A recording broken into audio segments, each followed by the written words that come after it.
It is Tuesday, April 26th in the MLB, and I'm Austin from Calling Our Shot. And I'm Logan from Calling Our Shot. We are back for another edition of our MLB Best Bets. We got one money line pick, we got one player prop, and we got one no-run first inning bet coming your guys' way.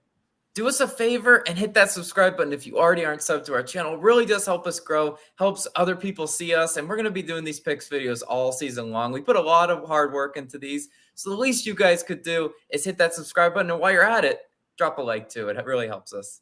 100% Logan, couldn't agree more. We appreciate all the people out there that keep hitting that like button, hit that subscribe button. We thank you guys all for enough. Let's do a quick recap from yesterday. A decent day, a 2-in-1 day. Not much you can complain about that if you're going a little bit of profit. We had Guardians money line. The line shifted weird on that one. They lost that one. Blue Jays clutched up though with the grand slam, and I believe the 8th inning. And then we had the Mets, Cardinals, no run first inning bet. We got the flyer flags. That's all you people flying the flags in chat. We'll be flying them again later on in this video. We also have to shout out our COS All-Star. Thank you guys all for supporting the channel. We can't do it without you guys. So if you want to consider supporting the channel, maybe we're making you a couple bucks. Hit that join button on the channel or the link in the description.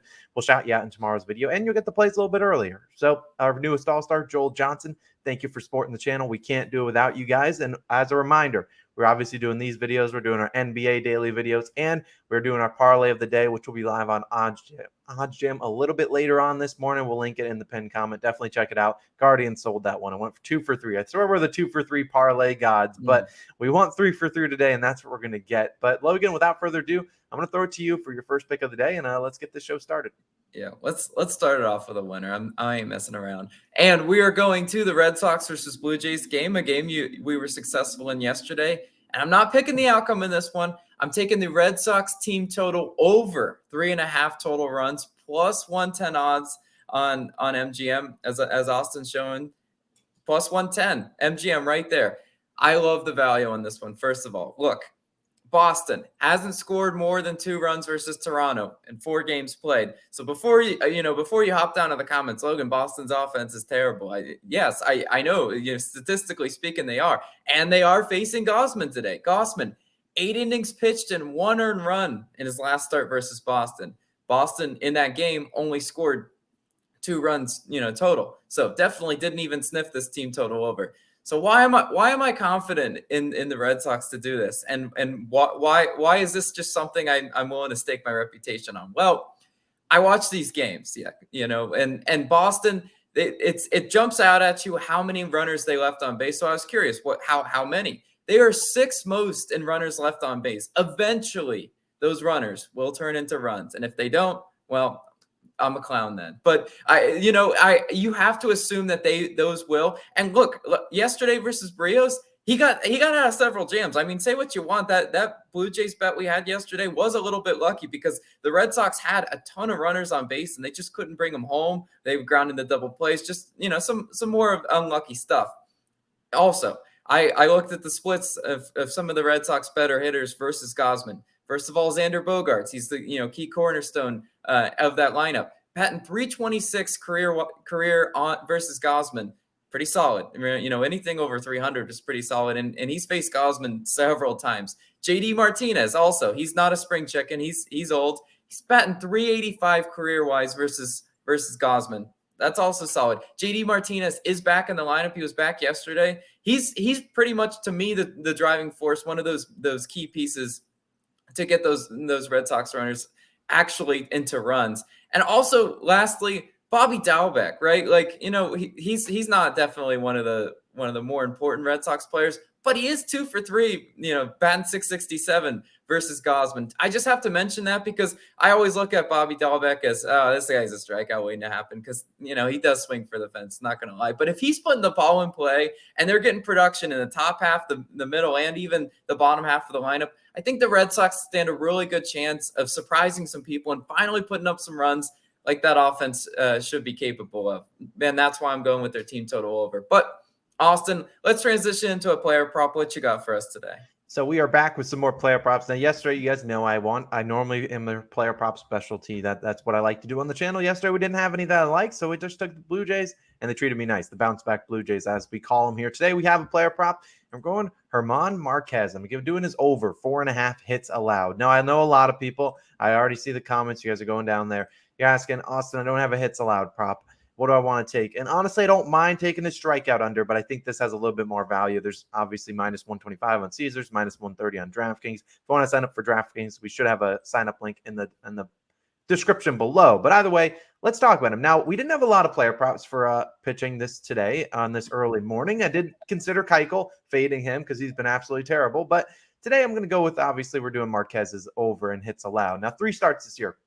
8, 10, and 3 hits allowed. All of them have been at home. We'll talk about that in a second, but obviously going over in 2 of these 3 games. And the 2 games he went over wasn't even close, giving up 8 and 10 hits, which is honestly a lot for a guy, because we don't see that have given up a lot because pitchers normally don't get that far into games to allow 8 to 10 hits, but he's been doing it. The 8 came against today's opponent, the Philadelphia Phillies. And while the Phillies offense can be very hit or miss, literally they are very a hit friendly offense, though.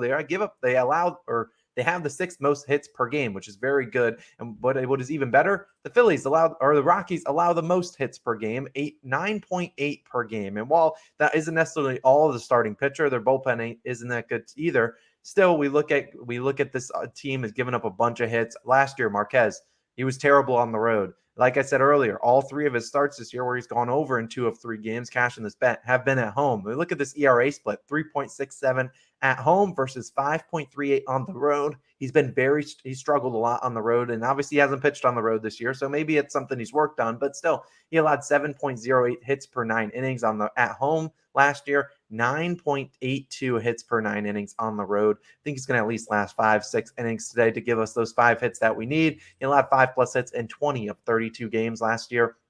That included 9 of 14 on the road. So I think Marquez will give us 5 hits. I think the Phillies offense is good enough to at least get some hitters on base. Now, will they knock them into runs? That's always the question mark for the Phillies offense, but they're at home today. I have faith in them, and that's why I'm locking in German Marquez over 4.5 hits allowed, minus 125 on Caesars. But Logan, you know what time it is? The best time on the program, because grab those flags, because it is time to wave those flags in chat. It is Nerfy Nation time, and there's no better time than right now on the channel. No better time in the season for Nerfy Nation. We are 13-6 overall in the year. Hopefully we can continue that. And today I have a feeling we are gonna get back in the winning column, because we're taking one we just took. We're taking the Mets Cardinals. No run first inning bet, minus 134 on FanDuel. You know, we rode this one yesterday, cashed out pretty sweat free. So hopefully they can do it again. We see minus 134 on FanDuel and Barstool. Very surprising to see minus 160 on DraftKings. Such a big difference for very similar books, in my opinion. But let's talk about the first half of the inning. We're going to have, obviously, the Cardinals are at home, so they're going to be batting in the second half. But on the mound for them, they had Jordan Hicks. He won his first start ever, because he's a reliever that kind of they transitioned him into a starter. He did 3 innings pitched, 1 earned run, 1.29 ERA. Didn't pitch too poorly. It's the guy that throws fast. He's going to throw 98, 100 miles per hour. So it might take a little bit of adjustment for the first couple batters for the Mets. Maybe they start getting some runs on him up until the second and third innings. We did pick his Nerfy last time he started. And look, he treated us nicely. So run it back with Mr. Jordan Hicks. Now we look at the Mets offense, 20th in first inning runs. They have been a very good offense this year, just not in the first inning. Their hitters just aren't getting on base early. They normally do their damage in the later innings. And look, yesterday they were scoreless until the 8th inning. They did end up hitting the over, which rest in peace to all the under 6.5 bettors out there. But they did go scoreless until the 8th inning. We're hoping for a little bit of that. What about the bottom half of the inning, Logan? Right. So it should be Bassett. He's coming in with a 3 ERA, which I think is inflated, definitely because he got touched up by the Giants. Last time Bassett was on the mound, he allowed a Nerfy, right? In that Giants game, hurt a lot of people. He's doing Nerfy today. He's a better pitcher than that. He's going to bounce back, career-wise. St. Louis also 4th and first inning runs, but does that scare me? As you mentioned, they were scoreless up until the 8th inning yesterday. So that doesn't scare me as much. They also played bad teams like the Pirates, so those stats are still inflated. We're still early in the season there, but St. Louis as a team is 17th in runs, so a little worse than half, in terms of the league. I feel really good about this one, Austin. As long as Jordan Hicks cannot be erratic, we don't need any leadoff walks or anything. So I'm tasking Hicks to do his job. Bassett, I feel, is going to do his job. We're gonna fly our flags again tomorrow. There's no better way. We're going to do it. It's going to have to happen. Hopefully we can fly those flags in chat. If you want to fly the flag, the NRFI emoji, become a COS All-Star. Those are our 3 picks. Red Sox team total over 3.5. German Marquez over 4.5 hits allowed. And the Mets, Cardinals, no run first inning bet. So reminder that parlay of the day will be posted on OddsJam. We'll put the link in the top of the description and in the pinned comment. We appreciate you guys. Have a great Tuesday. We'll see you guys back again Wednesday morning.